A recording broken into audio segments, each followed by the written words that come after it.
everyone, welcome back to the TJOmega channel for day 1495 of our daily content grind. So today I have a list of 10 things for you, and as a YouTuber, top 10s are a big thing, but here it's just 10 random things, though I do save the best for last. And today it is all about the weird origins some Transformers have for their very first toy.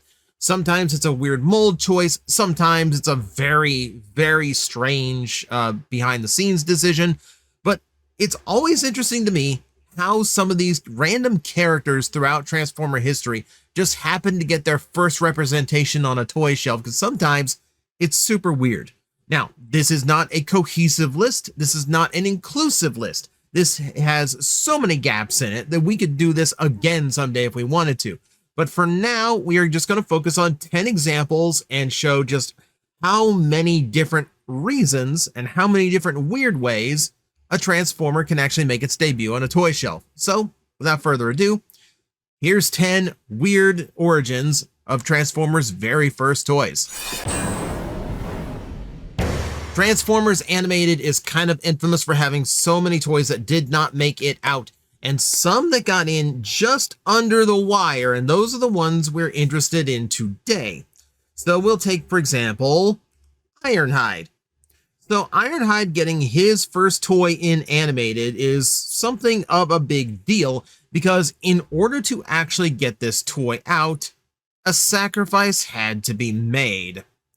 So their options, because Hasbro at the time, apparently according to the creators from back then, they only had budget for one new head mold in this particular wave, so their choice was either Ironhide gets a toy or Wasp gets a toy. They opted for Ironhide, which meant when Animated was cut short and only a few extra figures trickled out as store exclusives like Rodimus and Arcee, Ironhide was quick behind them because he had new tooling. Now, if Wasp had actually seen a new head mold instead of being done up as Fugitive Wasp and just being a Bumblebee repaint, then there might have been extra incentive to make sure that he got out and was released rather than Ironhide, who they would have had to have some weird explanation as to why he looked like an old grizzled medic. But point being, we had to lose Wasp in order to gain Ironhide, and that is a weird circumstance. It's rare when something happens because of a budgetary reason and it's just one or the other. We don't really get that much anymore, but at the time, it was super weird. This one isn't so much weird in concept, but it is in delivery. So this is an easy one because this is very recent, and in fact, we are still waiting for this toy. We can talk about Death Cobra for just a minute here. In Japan, he was an animation exclusive character, akin to a DevCon here for us in the US. Appearing for one episode intended to replace the treacherous Hellbat on the team. Death Cobra was a super cool design, brought a helicopter as a little bit of variety to the Breast Force, and ultimately met his end before he could replace Hellbat. But thanks to HasLab, he is coming out, so to get his very first toy, he is a stretch goal. To consider all of the helicopter Transformers that have been released over the years, and how many times they could have just thrown him in as some random obscure homage just as an excuse to get a repaint out, it is a little bit wild that we're finally getting one, and it was not even part of the main offering for the HasLab. He's stretch goal number 1, and that's kind of weird in itself. Now, being stretch goal number 1 and being a completely new tooling, obviously Hasbro had all the confidence in the world that it was going to get funded and that it was going to make that stretch goal. But it is odd in that, why don't you just throw it in with the package? If that's a big thing to put in as a stretch goal and would be kind of unprecedented. Odds are they were banking on it. Odds are they were banking on it and they were always planning to include Death Cobra. It's mostly not a matter of, well, pay us enough and it's in. It's more or less like, just in case it fails, we can skip this one. So we get a Death Cobra. And in a weird sense, not only extremely limited release because of HasLab, but also might not have made the cut if fortunes had not worked out. Either way, a little bit odd of a way of getting his first toy when there's so many other options previous to this, but there you go. Sometimes the first toy of a character is weird because of just odd circumstances. Both of the ones we mentioned already are because of behind the scenes stuff that was going on. So in this case, it really just seems like something was slapped together and thrown out just to kind of appease a demand.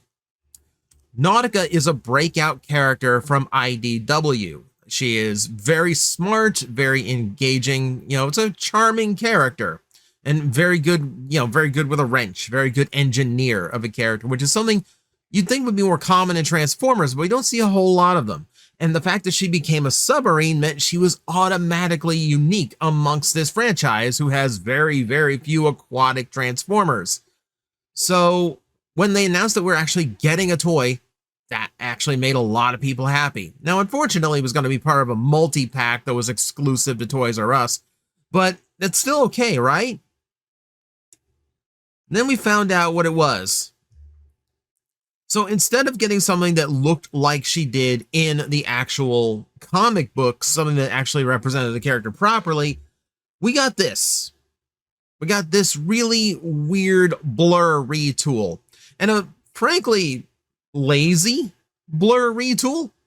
So the only parts that have changed is she has gained 2 fins on the sides, which are extra accessories, and she has gained a new face on the Titan Master. Keep in mind, the way Titan Masters work, that face is just screwed on. It's an individual piece that they can swap out whenever.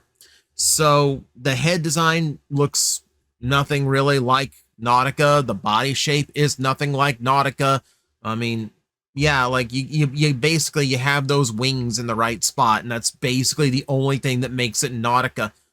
This one is weird just because of disappointment. You think back to Drift, the first breakout IDW character, and he got a brand new toy, and a super cool new toy. You think about Windblade, who was fictionally in IDW first, but, fan vote character shoves her in. You know how that works. But still, she got a whole new mold dedicated to her. Nautica felt like an afterthought. After such popularity and so many people clamoring for a brand new, for an actual toy of her, exceptionally disappointing that it just turned out to be a very, very lazy blur retool. And ironically, that Drift toy I mentioned became a somewhat lazy blur retool. I guess all roads lead to blur at some point. Still, this was a far cry from what we asked for, and to date, it's still the only Nautica toy, which makes this exceptionally disappointing. And because it's Nautica's only appearance, this toy commands ridiculous amounts of money on the aftermarket, which is frankly just disgusting. Hasbro, do her right. We want a Nautica, and get it right this time. So here's a really weird circumstance for you. Technically, this character did have a toy in Generation 1, but technically it did not. Technically, he never existed on a toy shelf until this year. In fact, this month. And as of this recording, like literally within the last couple of weeks.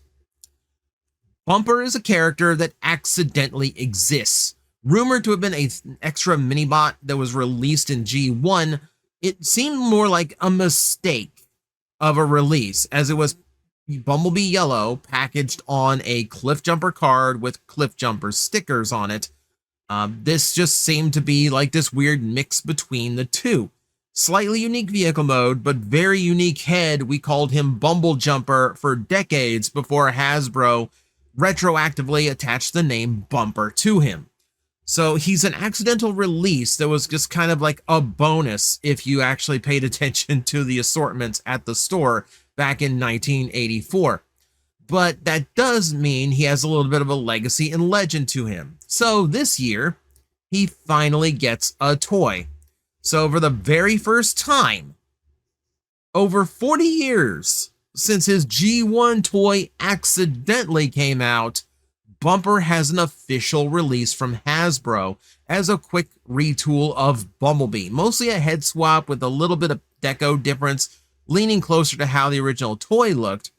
This is an odd way of getting your technically first toy, even though you have been known about and have been in some collectors' possession for over 4 decades. I kind of wish, it's weird to me, I kind of wish there were other uses for that Bumblebee mold that it were sought to first. I'm still waiting for a glyph. I'm surprised it wasn't Cliff Jumper at this point. It's a Target 4-pack. But the point was to just randomly throw a Cliff Jumper in there. But no, it's cool to see Bumper actually getting some actual attention, to get an actual named release. Though I'm going to admit, part of me wishes his name was still Bumble Jumper. Not gonna lie. Still, it makes for a cool story, and it is nice to see that Bumper does actually have a modern toy, even if this is just the first one, or probably the only one he's going to get. And most kids who buy that 4-pack are just going to think he's some weird Bumblebee.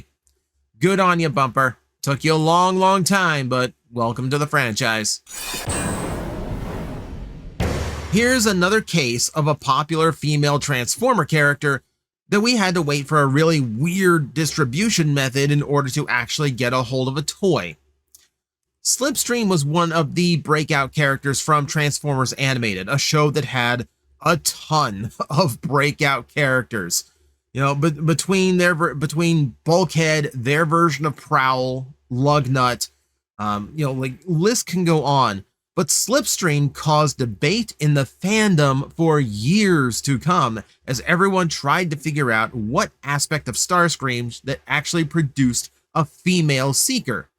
Well, the truth is, Derek Wyatt and the creative team never really had a plan for that. The whole point was for you to spend decades speculating on it. What was harder to speculate on was why Hasbro didn't jump on any of the characters' popularity to produce a few toys. The only way we got one was to wait for the Prime First Edition Starscream toy to actually be retooled into Slipstream. It is still a far cry from the original animated design, but it was something. At least the character had some representation finally. The problem is, this was a Fun Pub release, and it was a subscription service figure. You had to be subscribed that particular year to their subscription service in order to get this toy, which that alone left a lot of people out from actually being able to get one. Rare commodity and a fantastic figure, one of the best repaints and retools I have ever seen. That mold makes a perfect female Seeker shape.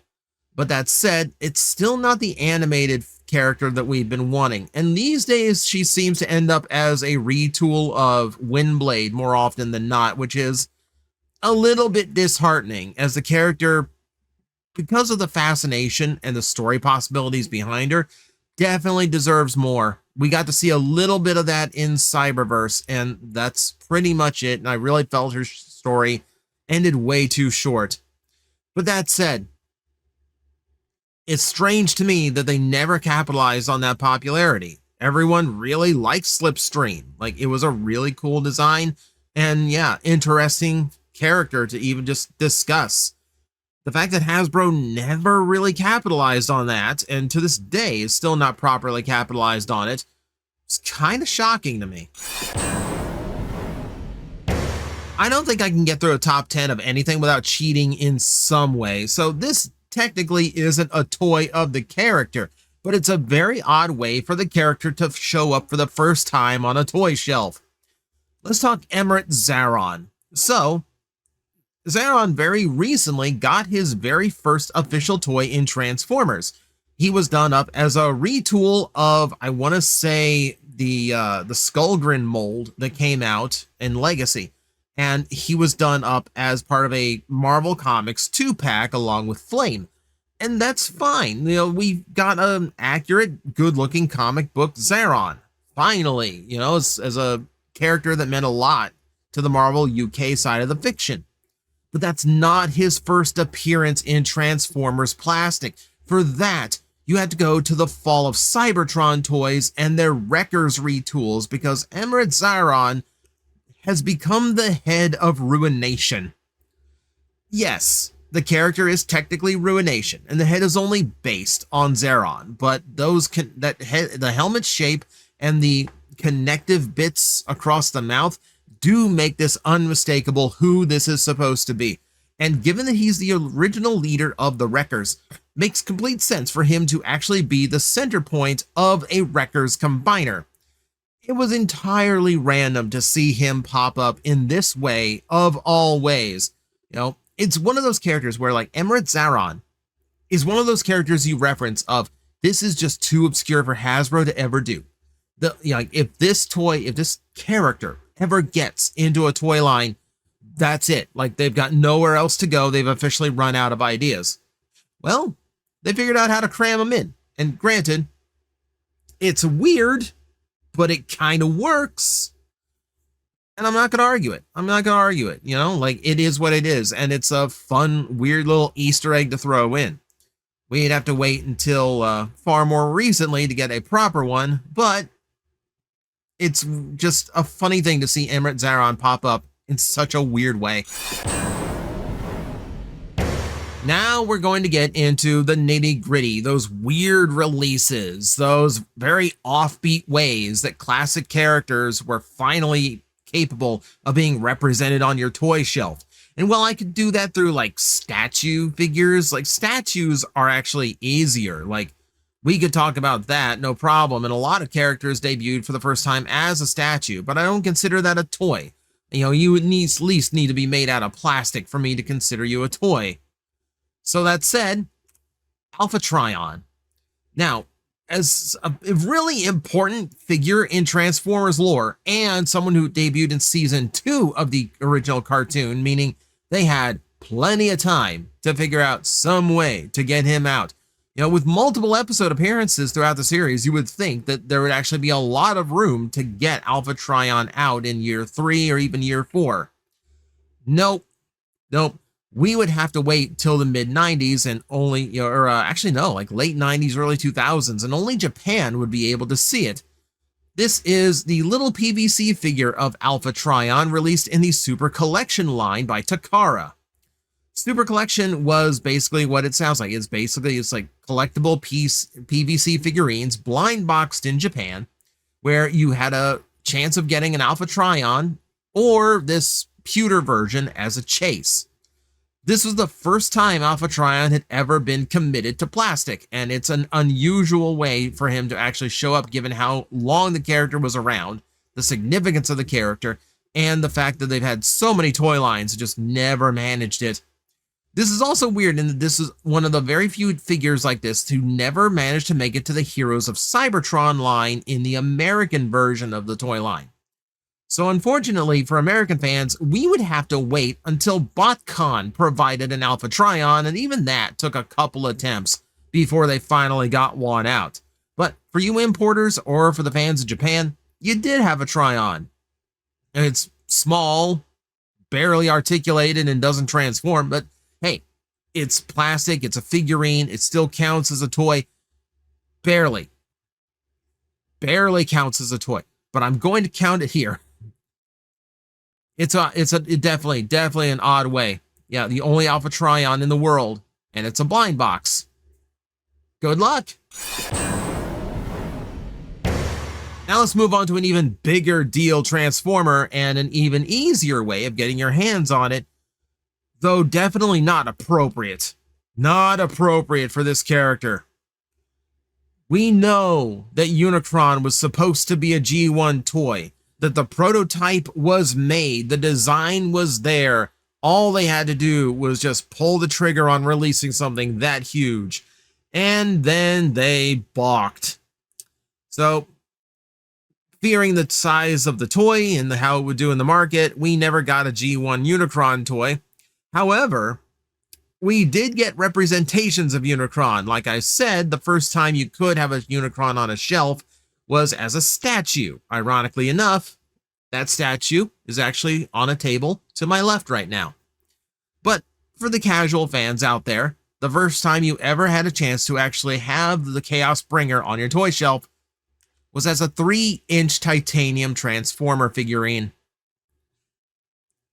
Everyone focuses so much on the 6-inch titanium toys. I think we kind of forget how many different random characters came out in that 3-inch line of non-transformables. Again, it's a figurine. There's as much die-cast to it as plastic, but does technically count as a toy. And not a great one, by the way. You can tell by the sculpting, it's not a great interpretation of Unicron. The black wash on this thing was so thick and nasty, you could literally scrape it off with a fingernail, and oddities to it, like the fact that he is holding Moonbase like a bowling ball, something that did not happen in the movie. Apparently trying to like indicate the size of the character, even though it's the same exact size as the G1 Bumblebee, who was also the first G1 Bumblebee release at the time since Action Masters, or G2 even. And then, yeah, coming on a Decepticon base was also kind of amusing, since he's not a Decepticon. He's so much worse. It's an unimpressive debut on a toy shelf for Unicron. We'd have to wait for Armada to do him. Like, we got the Armada one, but for G1, for the G1 OG, what you expect for Unicron, you had to wait a long time. You had to wait for, like, the 2010 anniversary retool of that Unicron from Armada. That's about as close as you got until the HasLab came out. But, yeah. You had this one, though. Time to enter a world of Transformers completely unknown to the casual here in America. And really, this is kind of a lost art in Japan as well. You see this very, very rarely now. And this is the Garage Kit figure. So, 1996, I do believe, we had the very first toy released of Arcee. Originally, I was going to put the BotCon Arcee on here because that is the first transforming figure for Arcee and the well known as the first Arcee toy. But that's really not true. No, the first toy of Arcee was this one. So what you see here is a Garage Kit figure that was released in Japan in '96. And the idea behind a Garage Kit toy is that it's a resin figure that you usually have to assemble and paint yourself, but it is an official toy because it is released with a very, very short-term license, usually 1 day or 1 weekend. So what would happen is you would produce this Garage Kit of a Transformer toy or figurine. You would have a convention that you would be basically tabling at the same way you do like an artist alley here at an American convention. And usually a major one at that. Like it'd usually be like a Wonderfest or some like really big toy show in Japan. And you would have a license that would allow you to sell this as an official Transformer toy for just that event or even just for 1 day. So yes, this is made essentially by a fan, which would have been a third-party toy in modern terms, but it is licensed. It came out when a license for it existed. And that also accounts for the very first Elita 1 toy that we ever got by the same company in the same year. Both of them had the same flaws of being fragile, imperfections in the resin casting, like bubbles that could seep in and make this thing very breakable or ruining the surface of it. But hey, you didn't care. Arcee and Elita 1 didn't have toys in any way. If you wanted them on a toy shelf, this was literally your only option. So just buy the Garage Kit, build it, glue it, paint it, put it on a shelf. Maybe it looks like it has a few bullet holes in it. Oh well, it's an Arcee. Best you could have gotten. For number 1, I've decided I'm going to flip the script on you. I am going to completely invert how this list works because that is the only way this one can be explained. So here's Treadshot. Treadshot was an Action Master, and you would say that he's a G1 toy, so he did come out in the early years of this genre, granted, toward the end of it, but still came out as a Transformer toy. So what do you mean, like his first release was weird? Well, you are looking at his first release. This is the first Treadshot toy. Character doesn't get a whole lot of toys, if we're being honest here. But that said, it's because of the origin of the toy's design that makes him weird to actually get released. This is the 357 Magnum Robo. And now it looks like the gun robos that Takara had that were up for debate for who would actually be Megatron in the American Hasbro release. However, this was not made by Takara. This was made by a completely different toy company that just happens to look a whole lot like the gun robos that Microchange eventually was putting out. I don't know if it was a competitor at the time. I don't know if they came out afterwards to capitalize on it. Either way, it functioned very similarly. It transforms, it has a firing pellet gimmick, even has a rotating barrel like an actual revolver. But that said, there's something weirdly official to it because it would eventually appear in one of Takara's history books, meaning at some point between the launch of G1 and the Action Masters being released, apparently Takara had actually purchased that company or that design, and it was officially theirs. Otherwise, this one would not legally exist. So yeah, a Transformer hiding amongst us this entire time that was not even based on a real Takara toy.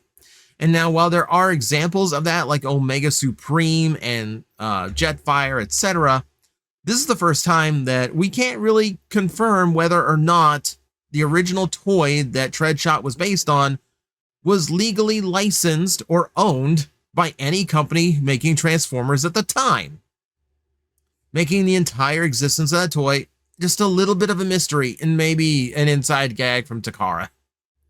But that said, that is your list. 10 weird origins to Transformers getting toys for the very first time. Obviously, like I said, this is a list that could absolutely be expanded upon. A little bit of deeper research, and there's definitely a lot of characters like, really, that's your first toy? Or like, that's your first toy since G1? Why? And we'll absolutely target that again someday. But for now, thank you very much for watching. I will see you next time. Hello everyone, I am Astral Agent Magnetar, a tokusatsu VTuber, and I am streaming 4 times a week over on Twitch, Monday, Tuesday, and Wednesday afternoons, and a special late night one on late Friday/early Saturday. So come watch, come hang out, and let's make an impact together.